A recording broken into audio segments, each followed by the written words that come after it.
qui épingle complètement la gouvernance de Macky Sall, qui a été le patron de la CENTIF. Ah oui, oui, il parle de criminalité financière, amateurisme, tripatouillage, post-port en tout et pour tout.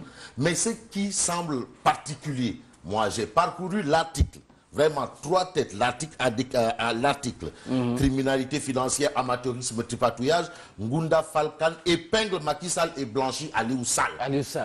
Ah oui, il a blanchi Aliou Sall. Les gens ont tout dit de Aliou Sall. C'est l'enfant du diable, c'est le frère du président, il ne connaît rien, ouais, il doute dara, doute tous, il ne bénéficie, mais il dit que franchement, moi j'ai envoyé des gens scier la mairie de Guédiawaye. Il n'y a rien. Rien à signaler. Tout ce qu'on dit de Aliou Sall, c'est un procès en sorcellerie. Il n'y a rien. Au contraire, Aliou Sall, il se démène comme un beau diable pour faire fonctionner correctement la mairie de Guédiawaye. Voilà. Donc les gens qui disent que Aliou Sall, il est méchant, c'est un monstre, bébé monstre, c'est pas vrai. Le frère de Guédiawaye, mis hors de cause en termes de gestion. Donc on peut l'accepter à la CDC. Voilà, on te donne 1, tu gères bien, mais on va te donner 2. Voilà, au moins ça, on est sûr. Ngunda Falkan épingle Macky Sall et blanchit Aliou Sall. Ça, c'est ce qu'indique bien entendu la tribune ce matin. C'est important parce que on a toujours voulu faire croire au monde entier que Aliou Sall, Doudara, Dounitou, Dara, Hamoul, Dara. Son seul mérite, c'est d'être le frère c'est pas un crime. Non, c'est pas un crime, hein. Ah, mais le frère de Abdou Diouf, il n'était pas ministre. Ah, oui, le crime. Mais, et pourtant, c'était un administrateur civil. Ah oui, mais attends, les nominations, c'est des questions de confiance. Je ne sais pas qu'est-ce qui se passe. Il ne faut pas faire... Ngunda Falkan épingle la gouvernance de Macky, indique bien entendu la tribune ce matin. Que nous révèle Réumi Quotidien. Mais Réumi Quotidien parle de turbulence. Ce que Ngunda Fall dit, Mungok, à la une de Réumi Quotidien. Turbulence entre le FONSIS et l'État. Un scandale de 150 milliards de francs CFA à Air Sénégal SA. De quoi s'agit-il? Il y a les requêtes, mais tout ce qu'on sait, il s'agit de 150 milliards de francs CFA pour l'achat d'avions. Voilà, il y a un problème. Tout est tolof-tolof. Tout est tolof-tolof. Wow. Et le témoin? Mais le témoin quotidien, ça c'est colonel, Pape Ndiaye, colonel, qui nous amène toujours des informations de la Grande Muette. Tout ce qu'il te dit de la Grande Muette, c'est mon confrère du témoin. C'est la vérité. Événement du 15 mai à l'UGB, la gendarmerie pense s'est blessée. Le lieutenant Sané, présumé auteur du tir mortel. Ça, c'est ce que le témoin indique. Le lieutenant Sané, présumé auteur du tir mortel. On a eu le général Meïssa Nyang qui s'est rendu au chevet des 37 gendarmes blessés. 37 gendarmes blessés, 37. Il leur a remonté le moral et promis d'apporter, bien entendu, une assistance psychologique et juridique. Mais le général Meïssa Nyang a aussi déploré la mort de l'étudiant Faloussen. C'est important. Il a déploré la mort de l'étudiant Faloussen. Et puis, diffamation. Le dire pub de Dakar Times prend 3 mois avec sursis. Le ministre Cheikh Kanté, le ministre en charge du plan Sénégal émergent, gagne son premier procès contre Moutban. C'est ce que révèle le témoin quotidien ce matin. Que nous révèle le quotidien? Mais le quotidien nous dit, bon, d'accord, marche par-ci, marche par-là, revendication ici, revendication là-bas. Mais qu'est-ce qui va se passer au niveau de l'université Gaston Berger de Saint-Louis? Qu'est-ce qui va se passer? Est-ce que les cours peuvent reprendre à l'université Gaston Berger, vu l'ampleur des dégâts? J'ai question. Question autour d'une reprise. Ça, c'est le titre qui bat la une du quotidien, le quotidien. Services administratifs et sociaux à l'arrêt. En tout cas, moi, j'ai discuté avec un enseignant de l'université Gaston Berger, en l'occurrence vieux, il va se reconnaître vieux.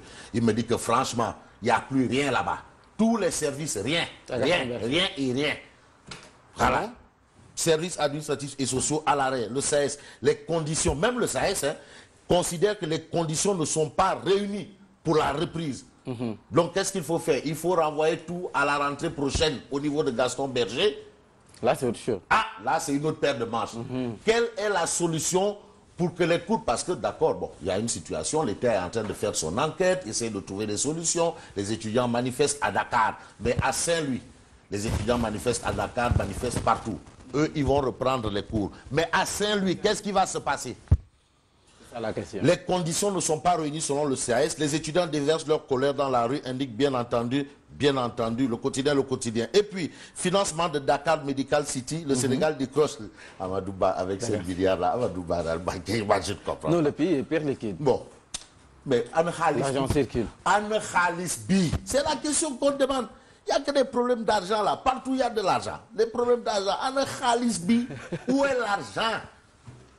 Les étudiants qui revendiquent, Les gossemeurs. les gossemeurs qui disent par force dans les mbam. Les gossemeurs, tu sais, il y a des gossemeurs et des gossemeuses. Des gossemeuses. Hein? Les gossemeurs, les Balou Diakam, les Sidi Adia, il y a des gossemeuses. J'en connais une, c'est Maïmouna, de la major du service ophtalmologique de Abbas Ndao. Elle fait partie des gossemeuses. Elle est gossemeuse.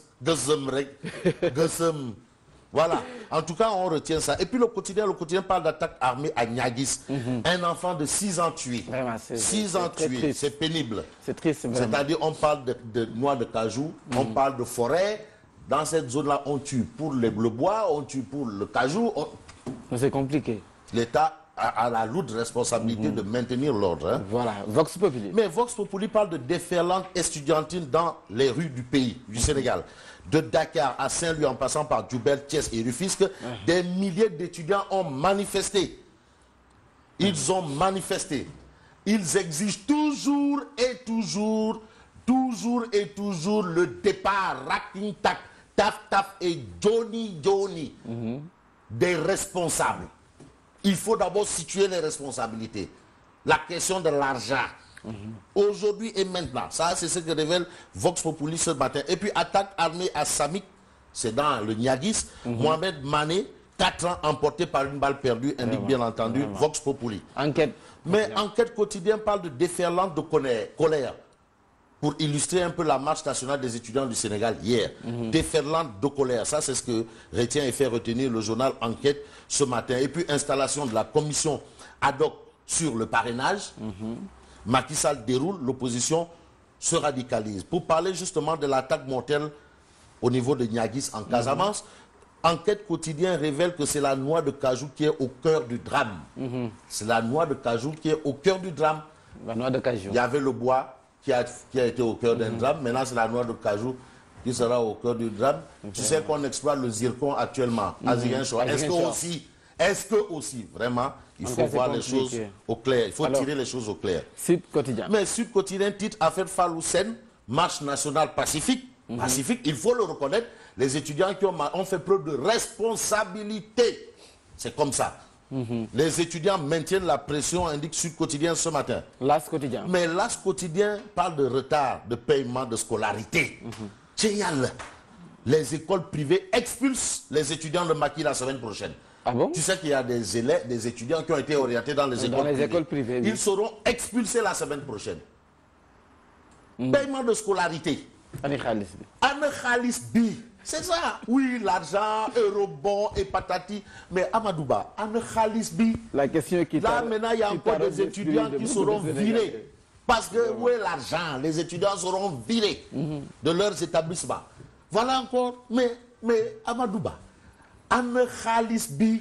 Où est l'argent là? Il dit que le pays n'a pas de problème de trésorerie. Non. Mais voilà, les écoles, les étudiants, on va les virer. On parle de bourse ici. Des étudiants qu'on va foutre dehors. Et patati, mais où est l'argent? C'est la question que... Eurobond, on a pris. Le Sénégal a Ana Khalis bi. Qu'est-ce qui se passe?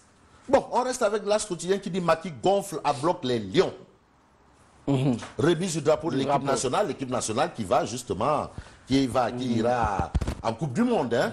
Voilà. Financement de bourses d'études et de recherche scientifique, le Sénégal décroche 15,6 milliards. Encore des milliards. Mais que lui papier. Encore des milliards. Alors, l'astre de Anne, mais l'astre de Anne pour l'astre de Anne mondial de foot, le mot d'ordre du président au Lyon, Nyangal Rek, c'est un mot d'ordre à la Nyangal. C'est le vocabulaire du dictionnaire Nyangal. Demba Dier. Tcharan Faxe. Demba Dier. Là, c'est Demba Dier. C'est-à-dire, il faut transpirer du sang. C'est sûr. Ah oui, on doit voir transpirer du sang. Il séjournera 12 jours en Russie pour supporter l'équipe nationale. Macky ira en Russie? Presque 2 semaines. Mais c'est le premier supporter, c'est le premier 12e Gaïndé, premier. Ouais, c'est le premier 12e Gaïndé. Le deuxième, on ne sait pas c'est qui, mais c'est le premier. Le deuxième, c'est Matarba. Ah non, est-ce que c'est pas Boun Abdallah? Ah, pourquoi pas? Le troisième s'appelle Matarba. Ah, ouais, en tout cas, Il séjournera 12 jours en Russie. Le président en personne ira en Russie pour soutenir les lions, indique le Soleil. En tout cas, le mot d'ordre, c'est Dembedier. Dembedier. Voilà, Dembedier. Dembedier, il faut traduire clairement hein, ce que ça veut dire, un Dembedier. Aller jusqu'au bout. C'est ce que ça va dire. Et Libération. Mais Libération parle de Swiss Leaks, soupçon d'évasion fiscale, Bibo Bourget, la cagnotte suisse. Et puis on a Macky Sall au Lion, on nous tue, on ne nous déshonore pas. Donc c'est des lions, c'est des jambars. Tu sais que ça c'est un slogan de jambar.